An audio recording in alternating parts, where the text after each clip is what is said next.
Right. அடுத்ததா வந்து SCSCN இந்த ஈக்குவேஷனை வச்சு எப்படி டிரெக்ட் ரன் ஆஃபை கண்டுபிடிக்கிறதுங்கிறத பார்ப்போம். கீழே கேள்வியும் செய்வோம்.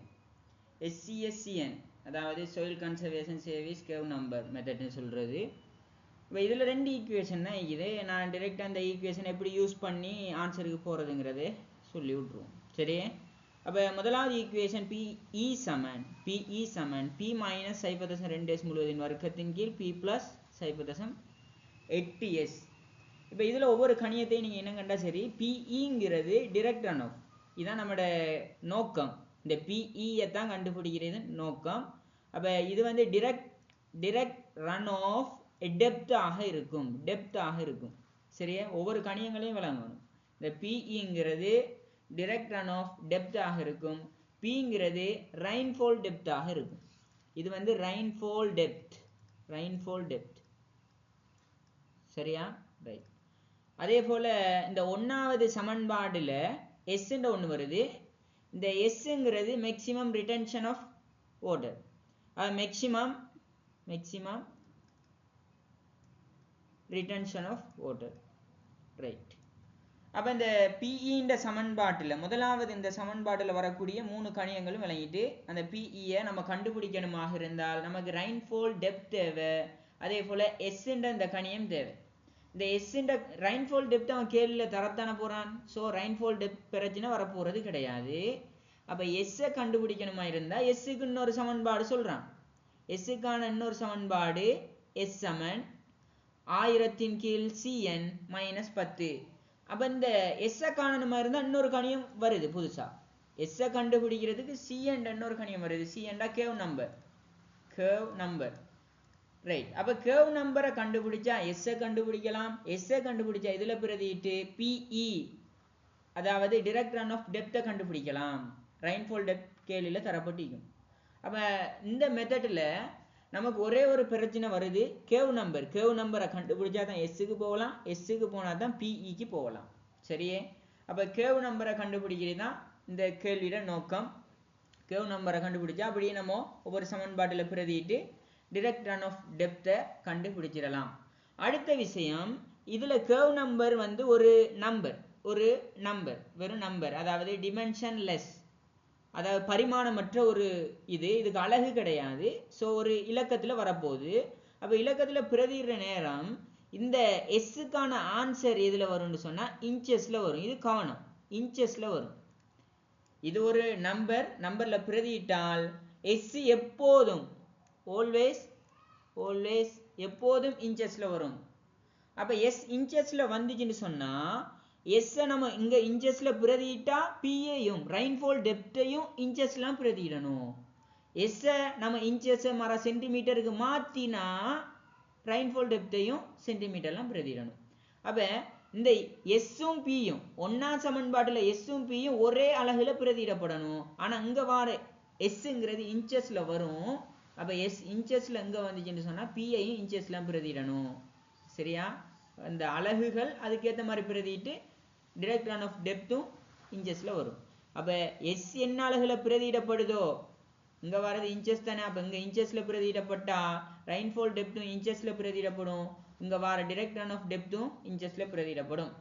அப்போ இது எப்போது இன்ச்சஸில் வந்தாலும், இந்த எஸ்ஸுங்கிறது எப்போது இன்ச்சஸில் வந்தாலும் அதை நம்ம சென்டிமீட்டருக்கு மாற்றலாம். அலகு மாற்றம் செய்யலாம் தானே. இப்போ ஒரு இன்ச்சஸ் சமன் 2.54 சென்டிமீட்டர், ஒரு இன்ச்சஸ் சமன் 2.54 சென்டிமீட்டர். அப்போ இதில் இன்ச்சஸில் வந்தாலும் 2.54 பெருக்கி சென்டிமீட்டருக்கு மாற்றி திரும்ப நம்ம எஸ்ஸுங்க சென்டிமீட்டருக்கு பிரதியிடும் போது பிஐயும் சென்டிமீட்டரில் பிரதியிட்டு டிரெக்ட் ரன் ஆஃப் டெப்த்தையும் சென்டிமீட்டரில் எடுத்துக்கொள்ளலாம். சரியா, ரைட். அப்போ இந்த 2 சமன்பாட்டிலையும் உள்ள முக்கியமான விஷயங்கள் சொல்லிட்டேன். அடுத்து இந்த 2 சமன்பாட்டிலையும் கேவ் நம்பரை கண்டுபிடிச்சா தானே நம்ம இந்த முழு கல்குலேஷன், அதாவது டிரெக்ட் ரன் ஆஃப் டெப்த்தை கண்டுபிடிக்கலாம். அப்போ கேவ் நம்பரை கண்டுபிடிக்கிறது தான் அடுத்த நோக்கம். ரைட், கேவ் நம்பரை எப்படி கண்டுபிடிக்கிறதுங்கிறத சொல்ல போகிறேன், அழகா சொல்கிறேன் பாருங்க. இந்த கேவ் நம்பரை 2 விஷயத்தை வச்சு தான் தீர்மானிக்கலாம். இப்போ கீழே அப்படி போவோம். முதலாவது கேவ் நம்பர் 2 விஷயத்தில் தங்கிக்குது. முதலாவது விஷயம் soil டைப்பை வச்சு இந்த அட்டவணை தரவுகளை வச்சுக்கொண்டு இந்த தரவுகளை வச்சுக்கொண்டு சொயில் டைப்பை நம்ம கண்டுபிடிக்கலாம். கேள்வியில் அவன் எந்த சொயிலுக்கு கதைக்கிறான், அதாவது சொயில் டைப்ட குரூப் ஏயா பியா சியா டியான்னு கண்டுபிடிக்கலாம். ஏண்டா லோ ரன் ஆஃப் பொட்டன்ஷியல், இது மொடரேட்லி லோ ரன் ஆஃப் பொட்டன்ஷியல். அப்படி ஏபிசிடிக்கான இயல்புகள் கீழேயும் போடப்பட்டிக்குது, அதே போல சொயில் கேரக்டரிஸ்டிக் இங்கேயும் போடப்பட்டிக்குது. இந்த சொயில் கேரக்டரிஸ்டிக் இந்த அட்டவணையை கொண்டு முதலாவது நீங்க கேர்வ் நம்பரை கண்டுபிடிக்கிறதுக்கு முன்னுக்கு சொயில் டைப் குரூப்பை கண்டுபிடிக்கணும்.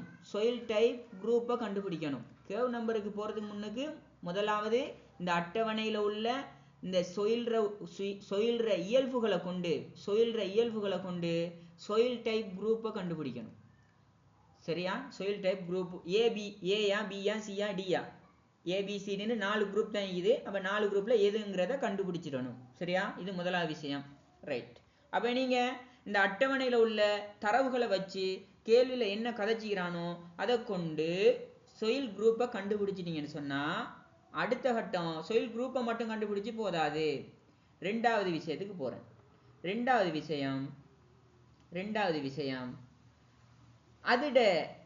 விஷயம் ஏஎம்சி டைப்பையும் கண்டுபிடிக்கணும். முதலாவது கேவ் நம்பர் கண்டுபிடிக்கிறதுக்கு சொயில் டைப் குரூப் கண்டுபிடிச்சிட்டீங்க. சொயில் டைப் குரூப் அதை கண்டுபிடிச்சிட்டீங்க. அது ஏயா பியா சியா டியான்னு கண்டுபிடிச்சிங்க. உதாரணத்துக்கு ஏ வந்துட்டு இந்த வைப்போம். அடுத்து ரெண்டாவது சொயில் டைப் குரூப்பை மட்டும் கண்டுபிடிச்சு போதாது, ஏஎம்சி டைப்பையும் கண்டுபிடிக்கணும். இது சொயில் டைப் குரூப் ஏபிசிடியில் எது என்று கண்டுபிடிச்சிட்டு ஏஎம்சி டைப்பையும் கண்டுபிடிக்கணும். அதுக்கு இந்த தரவுகளை பயன்படுத்தணும். இந்த தரவுகளை வச்சு ஏஎம்சி டைப்பை கண்டுபிடிக்கணும். அப்போ கேள்வியில் அவன் என்ன சொல்றானோ அதுக்கு ஏற்ற மாதிரி ஏஎம்சி 1ஆ, இங்கே பாருங்க, ஏஎம்சி 1ஆ, ஏஎம்சி 2ஆ, ஏஎம்சி 3ஆங்கிறத கண்டுபிடிக்கணும். ஏஎம்சி 1 சொன்னால் ட்ரை சொயில், ஏஎம்சி 2 சொன்னால் எவரேஜ் கண்டிஷன், ஏஎம்சி 3 சொன்னால் செச்சுரேட்டட் சொயில். அப்போ இந்த தரவுகளை கொண்டு கேள்வியில் என்ன கதைக்கப்பட்டிக்குதோ அந்த தரவுகளையும் கொண்டு சொயில் குரூப்பை முதலாவது கண்டுபிடிச்சி மேலே உள்ள அட்டவணையை கொண்டு சொயில் குரூப்பை கண்டுபிடிச்சி அடுத்ததாக ஏஎம்சி 1ஆ, 2ஆ, 3ஆங்கிறத அடுத்ததாக கண்டுபிடிக்கணும். அப்போ சொயில் குரூப் ஏஎம்சி டைப் இது ரெண்டையும் வச்சு தான் நம்ம கேவ் நம்பரை கண்டுபிடிக்கலாம். அப்போ கேவ் நம்பருக்கு தேவையானது சொயில் குரூப்பும் ஏபிசிடின்ற அந்த குரூப்பில் என்ன குரூப்பில் இருக்குது, அதே போல் ஏஎம்சி டைப்பில் ஏஎம்சி 1ல இருக்குதா, 2ல இருக்குதா, 3ல இருக்குதாங்கிறத கண்டுபிடிக்கணும். சரியா? அப்போ ரெண்டையும் கண்டுபிடிச்சிட்டீங்க. கேள்வியில் உள்ள தரவுகளுக்குமே கண்டுபிடிச்சா அடுத்து கேவ் நம்பருக்கு அடுத்து தான் போகிறேன். மூணாவது கட்டத்தில் இது ரெண்டு தரவையும் எடுத்துக்க போகிறது தான் கேவ் நம்பருக்கு போகிறேன். சரியா? கேவ் நம்பருக்கு எப்படி போகிறேன்னு பாருங்க. அப்போ கேவ் நம்பருக்கு போகிற நேரம் இந்த அட்டவணையை பயன்படுத்துவோம். இந்த அட்டவணையை கொண்டு இப்போ உங்களுக்கு தெரிஞ்சிட்டு நான் உதாரணத்துக்கு சொல்கிறேன். கேள்வியில் சொன்ன தரவின்படி நம்மளோட சொயில் குரூப் அந்த அட்டவணையில் உள்ள தரவுப்படி சொயில் குரூப் சி. அடுத்து ஏஎம்சி டைப் வந்து 3 கண்டுபிடிச்சிட்டோம். இப்போ சொயில் குரூப் சி ஏஎம்சி டைப் வந்து 3 கண்டுபிடிச்சிட்டோம். இப்போ அடுத்ததாக இந்த அட்டவணையை கொண்டு இந்த அட்டவணை தரவுகளை கொண்டு இந்த அட்டவணையில் இதில் முக்கியமாக கதைக்கிறேன். இந்த அட்டவணையில் கண்டுபிடிக்கிறது ஏஎம்சி 2 மட்டும்தான் கண்டுபிடிப்போம். சரியே? இப்போ நமக்கு தேவையானது ஏஎம்சி 3. கேள்வியில் தேவையானது உதாரணத்துக்கு நான் எழுதின விஷயம் தான் இது. உதாரணத்துக்கு நமக்கு தேவையானது ஏஎம்சி 3. ஆனால் இந்த அட்டவணையில் என்னத்தை கண்டுபிடிக்க போகிறோம்? ஏஎம்சி 2-ஐ கண்டுபிடிக்க போகிறோம். அப்போ ஏஎம்சி 2-ஐ கண்டுபிடிச்சா ஏஎம்சி 3-ஐ ஒரு சமன்பாடு நீக்கி போட்டுவிட்டா வந்துடும். சரியா? அப்போ ஏஎம்சி 2-ஐ எப்போதும் கண்டுபிடிக்கணும். ஏஎம்சி 2-ஐ கண்டுபிடிச்சாதான் ஏஎம்சி 3 போகலாம். ஏஎம்சி 2-ஐ கண்டுபிடிச்சா நேரடியாக அந்த சொயில் ஏஎம்சி டைப் வந்து 2ஆக இருந்தால் நேரடியாக ஏஎம்சி 2-வே பிரதிட்டு போகலாம். சரியே? ஆகவே இந்த அட்டவணையில் முக்கியமானது இந்த அட்டவணையில் கண்டுபிடிக்க போகிறது ஏஎம்சி 2. அப்போ ஏஎம்சி 2-வை அவன் சொன்ன டிஸ்கிரிப்ஷனுக்கு ஏற்ற மாதிரி அவன் கேள்வியில் சொல்லுவான். அந்த டிஸ்கிரிப்ஷனுக்கு ஏற்ற மாதிரி ஏஎம்சி 2-வை இந்த அட்டவணையில் கண்டுபிடிப்பேன். உதாரணத்துக்கு நான் சொல்கிறேன். ஓப்பன் ஸ்பேசஸ் ஏதோ ஒன்று கேள்வியில் கதைச்சிக்கிறான்னு வைப்போம். ஓப்பன் ஸ்பேசஸ் அதில் குட் கண்டிஷன் ஒன்று கதைக்கிறோம். ஓப்பன் ஸ்பேசஸில் குட் கண்டிஷன் ஒரு தரவு வந்தால் இப்போ நம்ம சொயில் டைப் சின்னு தானே நம்ம கண்டுபிடிச்சிட்டோம். அப்போ சொயில் டைப் சி ஆக இருந்தால் அந்த சிக்கு நேரம் எத்தனை வருது? 74. அப்போ ஏஎம்சி 2 வந்து இதில் 74 வந்து ஏஎம்சி 2 அது வந்து என்ன வைக்கணும் 74 ஆயிக்கணும்.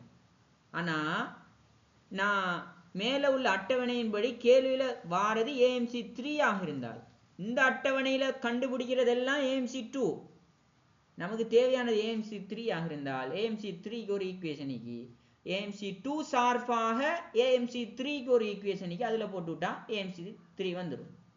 சரியா? அப்போ இந்த அட்டவணையில் எடுக்கிறது, திரும்பியும் சொல்கிறேன், இந்த அட்டவணையில் எடுக்கிறது ஏஎம்சி 2. இந்த ஏஎம்சி 2வை கண்டுபிடிச்சா தான் ஏஎம்சி 1க்கும் போகலாம், ஏஎம்சி 3க்கும் போகலாம். சரி? அப்போ இதில் கண்டுபிடிக்க போகிறது ஏஎம்சி 2. ஏஎம்சி 2 தெரிஞ்சால் தான் 1க்கு போகலாம், 3க்கு போகலாம். 1 தேவையாக இருந்தால் 1க்கு போகலாம், 3 தேவையாக இருந்தால் 3க்கு போகலாம். ஸோ ஏஎம்சி 2வை நீங்கள் இந்த அட்டவணையை கொண்டு தரப்பட்ட தரவுகளை கொண்டு ஏஎம்சி 2வை இந்த அட்டவணையிலேருந்து நீங்கள் எடுத்துட்டீங்கன்னு சொன்னால் ஏஎம்சி 1, அப்போ ஏஎம்சி 2ன்னு சொன்னால் நான் இதை சொல்லணும். ஏஎம்சி 1 சொன்னால் என்ன? ஏஎம்சி 1 சொன்னால் கேவ் நம்பர் 1 சொல்கிறது, கேவ் நம்பர் 1. ஏஎம்சி 2ன்னு சொன்னால் கேவ் நம்பர் 2, அதுக்கான ஆன்சர் கேவ் நம்பர் 2. ஏஎம்சி 3ன்னு சொன்னால் கேவ் நம்பர் 3 வரும். அப்போ இதில் இருந்து நீங்கள் எடுக்கிற விஷயம் வந்து ஏஎம்சி 2. அப்போ கேவ் நம்பர் 2 உங்களுக்கு வந்துட்டு. இப்போ 74 கண்டுபிடிச்சது ஏஎம்சி 2ன்னு சொன்னால் கேவ் நம்பர் எத்தனை? 74. கேவ் நம்பர் 2 வந்து எத்தனை? கேவ் நம்பர் 2 வந்து எத்தனை? 74. இப்போ கேவ் நம்பர் 2 74 வந்துட்டு. இப்போ உங்களுக்கு தேவையாக இருந்தால் கேவ் நம்பர் 1 இந்த ஈக்குவேஷனில் போட்டு கேவ் நம்பர் 1 கண்டுபிடிக்கலாம், இந்த ஈக்குவேஷனில் போட்டு கேவ் நம்பர் 3 கண்டுபிடிக்கலாம். அப்போ உங்களோட கேள்வியில் கேவ் நம்பர் 2 தான் உங்களோட கேள்வியில் உள்ள தரவாக இருந்தால், தரவின்படி ஏஎம்சி 2 தான் டைப்பாக இருந்தால் நீங்கள் திரும்ப 1 3 கண்டுபிடிக்க தேவையில்லையே. உங்களோட கேவ் நம்பர் என்ன? டிரெக்டாக அந்த அட்டவணையிலேருந்து வர ஏஎம்சி 2. ஏஎம்சி 2 வந்து என்ன? Curve number 2. சரியா? புரிஞ்சிக்கணும்னு நம்புகிறேன். ஸோ இதில் இந்த நீங்கள் கேவ் நம்பர் 1ஐயும் கண்டுபிடிக்கலாம். இந்த கேவ் நம்பர் 1 தேவையாக இருந்தாலும் கேவ் நம்பர் 2 தேவை, ஸோ அட்டவணையை பயன்படுத்தி ஆகணும். கேவ் நம்பர் 3 தேவையாக இருந்தாலும் கேவ் நம்பர் 2 தேவை, ஸோ அட்டவணை, இந்த மேலே உள்ள அட்டவணை கேவ் நம்பர் 2வை கண்டுபிடிக்கிற அட்டவணை எப்படியும் பயன்படுத்தி ஆகணும். இதை பயன்படுத்தினா தான் இதுக்கும் போகலாம். ஸோ இது கேவ் நம்பர் 2 தேவையாக இருந்தாலும் பயன்படுத்தணும், கேவ் நம்பர் 2 தேவை இல்லாமல் கேவ் நம்பர் 1 தான் தேவையாக இருந்தாலும் கேவ் நம்பர் 1க்கு இந்த சமன்பாடில் கேவ் நம்பர் 2 வாரத்தால் திரும்ப அந்த அட்டவணை பயன்படுத்தி ஆகணும். விளங்கி நம்புகிறேன். ஸோ இப்போ உங்களுக்கு கேவ் நம்பரை நீங்கள் கண்டுபிடிச்சிட்டீங்கன்னு சொன்னால் என்ன? திரும்ப அந்த எஸ்ஸுக்கான சமன்பாட்டில் போடுறது, எஸ்ஸுக்கான சமன்பாட்டை போட்டு எஸ்ஸை காணுவீங்க, அது இன்ச்சஸில் வரும். திரும்ப பிக்கான சமன்பாட்டில் போடுவீங்க. அப்போ இங்கே பிக்கான சமன்பாட்டில் எஸ்ஸை இன்ச்சஸில் பிரதிட்டா பி ரெயின்ஃபால் டெப்த்தையும் இன்ச்சஸில் பிரதிடணும்னு சொன்னேன். சரியா? விளங்கிட்டு இப்போ நம்ம என்ன செய்வோம்? கேள்விக்கு போவோம். கேள்வியை ஈஸியாக முதல்ல அந்த எக்ஸாம்பிள் 5 வந்து ரொம்ப ஈஸியாக அவன் கேள்வியை கேட்டுக்கிறான். ஏன்னா நேரடியாக அந்த கேள்வியில் கேவ் நம்பர் தந்துட்டான். அப்போ நம்ம அந்த அட்டவணையை வச்சு ஒன்றும் செய்ய தேவையில்லை, கேவ் நம்பர் தந்தா தான் கேள்வி முடிஞ்சது. ஸோ அட்டவணை வச்சு ஒன்றும் செய்ய வேண்டிய ஒரு தேவை வராது. இப்போ பாருங்க, இன் 350 hectare watershed in the CN value was assessed. பாருங்க, CN வேல்யூ கேவ் நம்பர் என்ன? Curve number 2, sorry curve number வந்து ஏஎம்சி 3ன்னு சொன்னால், அப்போ அவன் கேள்வியில் அவன் சொல்கிற கேவ் நம்பர் என்ன? Curve number 3. இந்த டைப் வந்து ஏஎம்சி 3, கேவ் நம்பர் 3 வந்து என்ன? 70ன்னு சொல்லிட்டான். அதே போல் estimate the value of direct runoff volume for the following 4 days of rainfall. The AMC on July 1st was category 3. அப்போ இதில் ஏஎம்சி என்ன? 3. எல்லாம் ஏஎம்சி 3ண்டா நம்ம ஒவ்வொரு ஈக்குவேஷன்லையும் கேவ் நம்பர் 3 தான் பயன்படுத்தணும்னு உங்களுக்கு வழங்கணும்.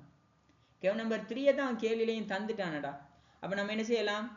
கேவ் நம்பர் 3 தெரிஞ்சால் டிரெக்டாக அந்த சமன்பாட்டில் போட்டு பிஇயை காண இயலுமா இல்லாதா? பாருங்க, கீழே செய்யப்பட்டிக்குது. பாருங்க, உங்களுக்கு கேவ் நம்பர் தரப்பட்டிக்குது 70 தரப்பட்டிக்குது. கேவ் நம்பர் நேரடியாக 70 தரப்பட்டிக்குது. அப்போ எஸ்ஸுக்கான சமன்பாட்டில் போட்டால் இன்ச்சஸை கண்டுபிடிக்கலாம். எஸ்ஸோட பெருமதி இன்ச்சஸில் கண்டுபிடிக்கலாம். அப்போ எஸ் தெரிஞ்சால் பிஇக்கான சமன்பாட்டில் எஸ்ஸை பிரதிடுறேன். பிஇக்கான சமன்பாட்டில் எஸ்ஸை பிரதிட்டா இப்போ என்ன? பிக்கான சமன்பாடு இவ்வாறு மாறுது. என்ன? எஸ்ஸுக்கு பதிலாக 4.3 பிரதிட்டால் இன்ச்சஸில் பிரதிட்டுகிறேன். இது இன்ச்சஸில் பிரதிட்டா பியையும் இன்ச்சஸ்லாம் பிரதிடணும். சரியா? இப்படியான ஒரு கோவை வருது. இப்படியான ஒரு கோவை வருது. இப்போ இந்த கோவையில் பிக்கு பதிலாக என்ன ரெயின்ஃபால் போடுறீங்களோ அதுக்கேற்ற டிரெக்ட் ரன் ஆஃப் வரும். இப்போ உதாரணத்துக்கு ஜூலை ஃபெஸ்ட்டில் ரெயின்ஃபால் 50 வருது. அப்போ ஜூலை ஃபெஸ்ட்டு பிக்கு பதில் 50 போட்டால் ஜூலை ஃபெஸ்ட்டில் வரக்கூடிய டிரெக்ட் ரன் ஆஃப் வரும். கதைக்கு விளங்கணும். பிக்கு பதில் 50 ஜூலை ஃபெஸ்ட்டு என்ன July first P rainfall depth வந்து 50 இருந்தால் 50 இன்ச்சஸ் இருந்தால் 50 பிரதி நேரம் அந்த ஜூலை ஃபெஸ்ட்டில் வரக்கூடிய டிரெக்ட் ரன் ஆஃப் வரும். அதே போல் ஜூலை ஃபெஸ்ட்டுக்கு கண்ட மாதிரி ஜூலை 2ஆம் தேதி பி ரெயின்ஃபாலுக்கு பதிலாக 20 பிரதிட்டா ரெயின்ஃபால் பிக்கு பதிலாக 20 பிரதிட்டா பிஇயை கண்டுபிடிக்கலாம். அதே போல் ஜூலை 3ல் பிக்கு பதிலாக 30 பிரதிட்டா 3ஆம் தேதி வரக்கூடிய டிரெக்ட் ரன் ஆஃபை கண்டுபிடிக்கலாம். அதே போல் ஜூலை 4ல் 18 பிரதிட்டா 4ஆம் தேதி வரக்கூடிய டிரெக்ட் ரன் ஆஃபை கண்டுபிடிக்கலாம். அப்போ ஒட்டு மொத்தமாக அந்த 4ல் இருந்தும் ஐடியாவை சொல்கிறேன். இதில் அந்த சமன்பாட்டில் பிக்கு பதிலாக 50 பிரதிட்டா இதில் வர பிஇயை கண்டுபிடிக்கலாம். அந்த சமன்பாட்டில் பிக்கு பதிலாக 20 பிரதிட்டா பிஇயை கண்டுபிடிக்கலாம். அவ்வாறு ஒவ்வொரு டேட்டில் வரக்கூடிய டிரெக்ட் ரன் ஆஃபை கண்டுபிடிச்சிங்கன்னா இந்த 4 சேர்த்து வரக்கூடிய மொத்த டிரெக்ட் ரன் ஆஃபை கண்டுபிடிக்க இயலும். டிரெக்ட் ரன் ஆஃப் டெப்த்தை கண்டுபிடிக்க இயலும். சரியா? அப்போ அதை நான் அட்டவணை அடிப்படையில் இலகுவாக அங்கே செஞ்சுக்கிறேன். இப்போ இந்த கோவையில் என்ன கோவை வந்துச்சு PE சமன் P மைனஸ் 0.86 வர்க்கம் PE சமன் P மைனஸ் 0.86 முழுவதின் வர்க்கம் கீழே P ப்ளஸ் 3.44 ஃபைனலாக கேவ் நம்பர் எல்லாத்தையும் பிரதிட்டு சுருக்கி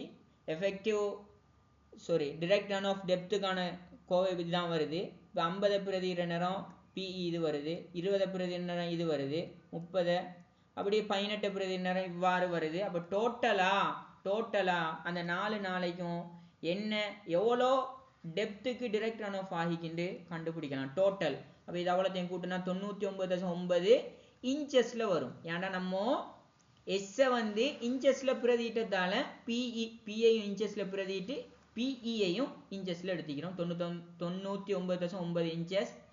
ஸோ ஒரு இன்ச்சஸ் வந்து 2.54 சென்டிமீட்டர். ஸோ 99.9 2.54 பெருக்கினால் அந்த டிரெக்ட் ஓவராலாக டோட்டலாக வரக்கூடிய டிரெக்ட் ரன் ஆஃப் டெப்த் சென்டிமீட்டரில் வரும். அப்போ உங்களுக்கு சென்டிமீட்டரில் கண்டுபிடிச்சிங்கன்னு சொன்னால் உங்கள் டெப்த் தெரியும்.